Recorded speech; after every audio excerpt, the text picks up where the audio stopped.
Hi Cove Church, my name is Becca Stutzman and I'm the MOPS and MOMSnext group coordinator here at our church.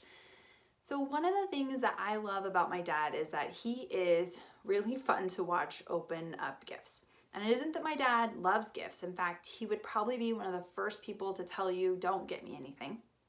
But when you do take the time to get him a gift, he will take the time to open it.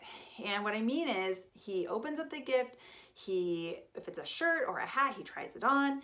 If it's a tool or maybe something that he's going to use for his barbecue, he immediately takes them out of the package. He starts to fiddle with it, kind of get a sense of how he's going to use it. We've even given him books before, and I've seen him sit and read the back of the cover, flip through the pages while we're all there watching him open his gifts, by the way.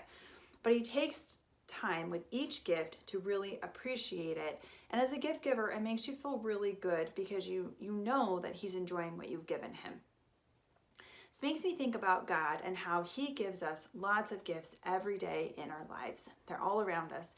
Sometimes they're really big things, sometimes they're really small things, but they are there if we're looking for them. In Luke 17, there's a story about Jesus healing 10 lepers, but only one of those lepers comes back and says, "Thank you."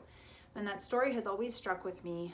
It's always been a reminder to me to try to make sure that I'm telling God thank you, especially if it's something that I've been waiting on or praying for, that when he does answer that prayer, that I'm thanking him, but also wanting to make sure that I'm looking around and seeing the small things that he does in our life every day, and of taking the time to appreciate those. I think one of the other reasons why it's really interesting to me to watch my dad open up gifts is that I'm kind of like the opposite when I open up a gift. No, I'm not just flying through the gifts as fast as I can, but when I open up a gift, I like to kind of leave it in the package for a little bit, right? I open it up, but I don't take all the tags off or unwrap it. I kind of put it back in the bag when I'm done. And I know that's really weird. My girls have a really hard time with that. But there's been something about that where it's like it's new. I get to unwrap it again. And I've kind of always been like that. Even if it's something that I really, really, really, really want, I want to keep it new just a little bit longer. But when I think about God and him giving us gifts in our lives, I realize that I need to step out of my comfort zone a little bit when it comes to gifts. Because if I'm not appreciating and enjoying the gifts that God's given, that's probably not very fun for him to watch as a gift giver. And what I mean by that is when God gives me time with my friends or my family, if I'm not really enjoying that time and instead I'm thinking about 15 other things that I have to do, I'm not really appreciating that gift.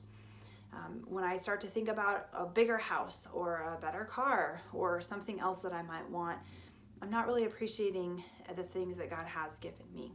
And so personally, that's been a challenge for me over the last couple of years to really think about what God has given me and appreciate that, and not just set it aside and unwrap it more fully at a later point in time.